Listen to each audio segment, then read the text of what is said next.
दोस्तों, एक बार फिर मिशन टेक क्लासेज में आप सभी का स्वागत। आइए देखते हैं 25 महत्वपूर्ण क्वेश्चन इलेक्ट्रिकल ट्रेड के। अब हम बात करते हैं क्वेश्चन नंबर 1।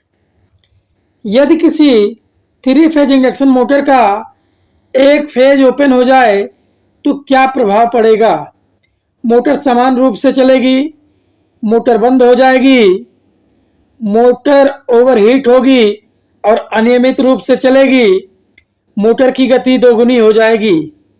तो ऑप्शन नंबर सी सही है, मोटर ओवरहीट हो जाएगी और अनियमित रूप से चलेगी। जब कोई 3 फेज मोटर चल रहा हो और एक फेज अचानक ओपन हो जाए तो उस कंडीशन में मोटर ओवरहीट होती है और अनियमित रूप से चलती है। क्लियर? अब हम बात कर रहे हैं क्वेश्चन नंबर 2। किसी विद्युत परिपथ में रिएक्टेंस मुख्य रूप से किस पर निर्भर करती है? वोल्टेज, करंट, फ्रीक्वेंसी और इंडक्टेंस या कैपेसिटेंस, केवल इंडक्टेंस? तो ऑप्शन नंबर सी सही है, फ्रीक्वेंसी, इंडक्टेंस और कैपेसिटेंस। क्लियर? अब हम बात कर रहे हैं question number 3। Star delta starter का उपयोग मुख्य रूप से क्यों किया जाता है? स्टार्टिंग करंट कम करने के लिए, वोल्टेज बढ़ाने के लिए, टॉर्क बढ़ाने के लिए, पावर फैक्टर सुधारने के लिए? तो ऑप्शन नंबर ए सही है, स्टार्टिंग करंट को कम करने के लिए। क्लियर? क्योंकि स्टार में क्या होता है, IL बराबर IP होता है, IL बराबर IP होता है, ये स्टार्टिंग करंट को कम करने के लिए। क्लियर? अब हम बात कर रहे हैं क्वेश्चन नंबर 4। सर्किट ब्रेकर में आर्किंग कॉन्टैक्ट का मुख्य कार्य क्या होता है?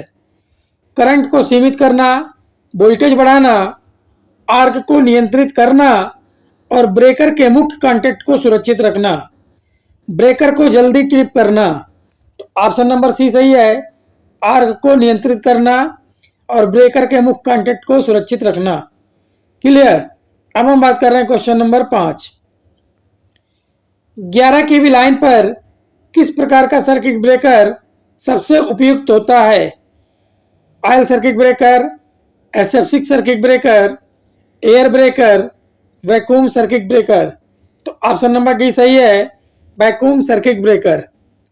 अब हम बात कर रहे हैं क्वेश्चन नंबर 6। किसी इंडक्शन मोटर में स्लिप की अधिकतम सीमा क्या हो सकती है? 100%, 50%, 10%, 5%? तो ऑप्शन नंबर ए सही है, 100%। क्लियर?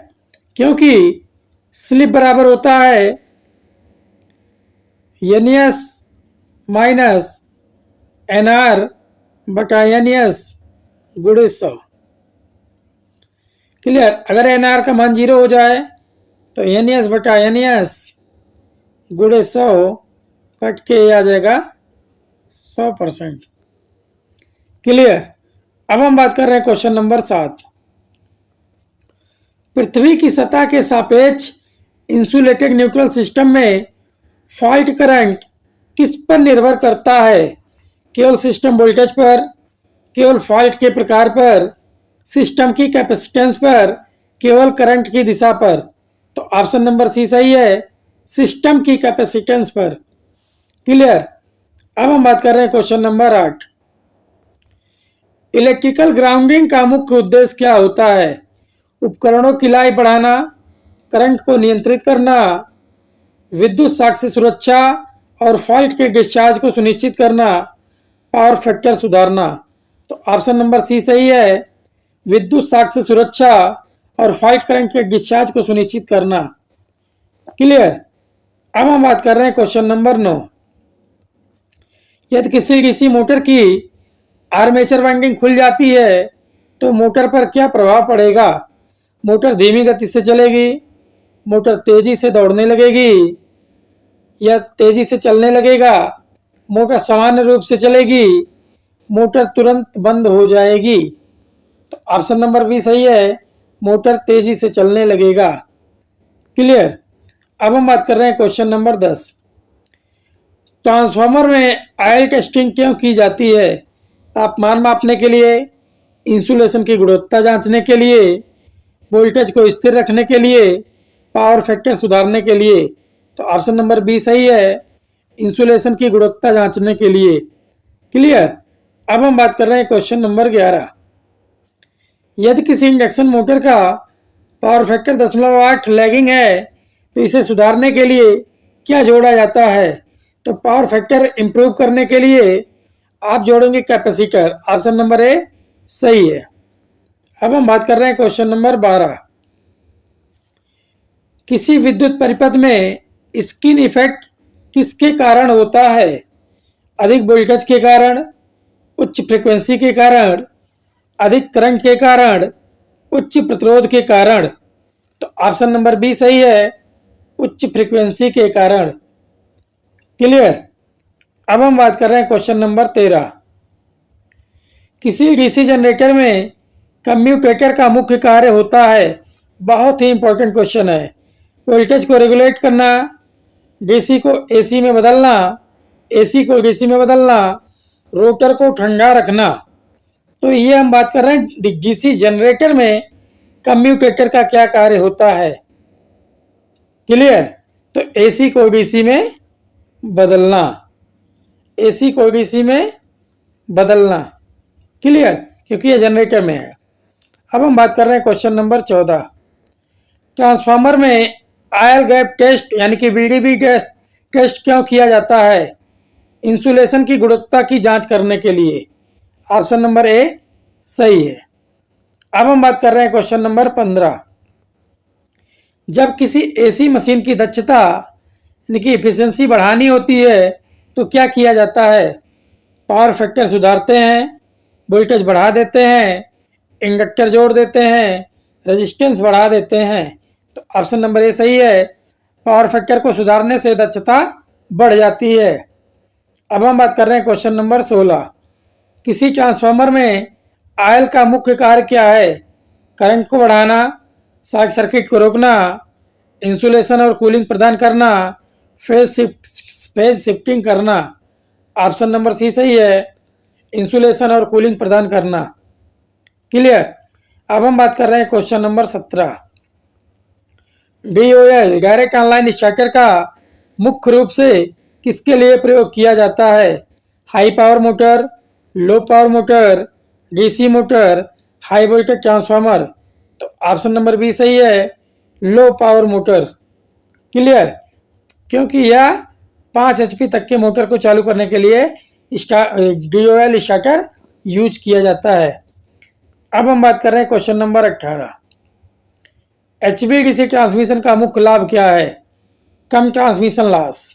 ऑप्शन नंबर ए सही है। क्लियर। अब हम बात कर रहे हैं क्वेश्चन नंबर 19। किसी सर्किट में सीरीज रिएक्टेंस को कम करने के लिए क्या किया जाता है? कैपेसिटर जोड़ा जाता है, इंडक्टर जोड़ा जाता है, रेजिस्टेंस जोड़ा जाता है, डायोड जोड़ा जाता है। तो ऑप्शन नंबर ए सही है, कैपेसिटर जोड़ा जाता है। क्लियर। अब हम बात कर रहे हैं क्वेश्चन नंबर 20। डीसी मोटर में स्पीड कंट्रोल के लिए कौन सा तरीका सबसे प्रभावी होता है?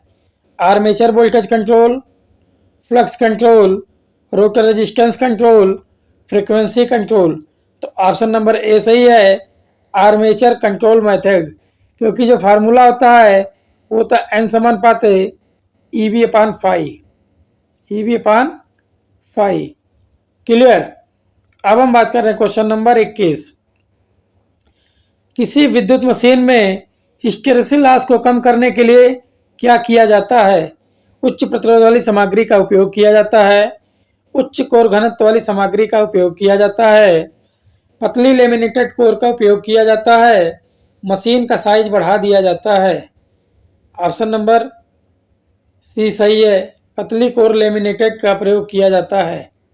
क्लियर। और यही एडी करंट लॉस को भी कम करने के लिए यूज किया जाता है।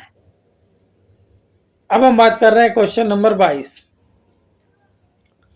जब कोई इलेक्ट्रिक मोटर शंट वाइंडिंग में प्रयोग की जाती है तो इसका क्या प्रभाव होता है?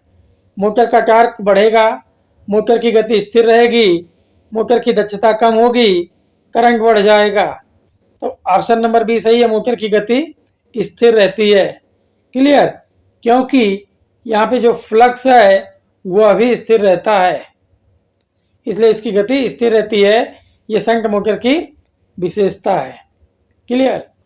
अब हम बात कर रहे हैं क्वेश्चन नंबर 23। किस प्रकार के फ्यूज का उपयोग उच्च वोल्टेज ट्रांसमिशन लाइनों में किया जाता है? Cartridge fuse, rewirable fuse, drop out fuse, miniature circuit breaker. तो ऑप्शन नंबर सी सही है, ड्रॉप आउट फ्यूज। क्लियर? अब हम बात कर रहे हैं क्वेश्चन नंबर 24। किसी 3 फेज मोटर में फेज सीक्वेंस बदल दिया जाए तो क्या होगा? मोटर समान दिशा में चलेगी, मोटर विपरीत दिशा में चलेगी, मोटर चालू ही नहीं होगी, मोटर वोल्टेज कम हो जाएगा। तो ऑप्शन नंबर बी सही है, मोटर विपरीत दिशा में चलेगी। क्लियर? अब हम बात कर रहे हैं क्वेश्चन नंबर 25। यदि किसी विद्युत मशीन में तापमान बहुत अधिक बढ़ जाए तो इसका सबसे पहला प्रभाव क्या होगा? मशीन की दक्षता बढ़ जाएगी, इंसुलेशन खराब हो सकता है, करंट कम हो जाएगा, मशीन की स्पीड बढ़ जाएगी। तो ऑप्शन नंबर ए सही है। क्लियर?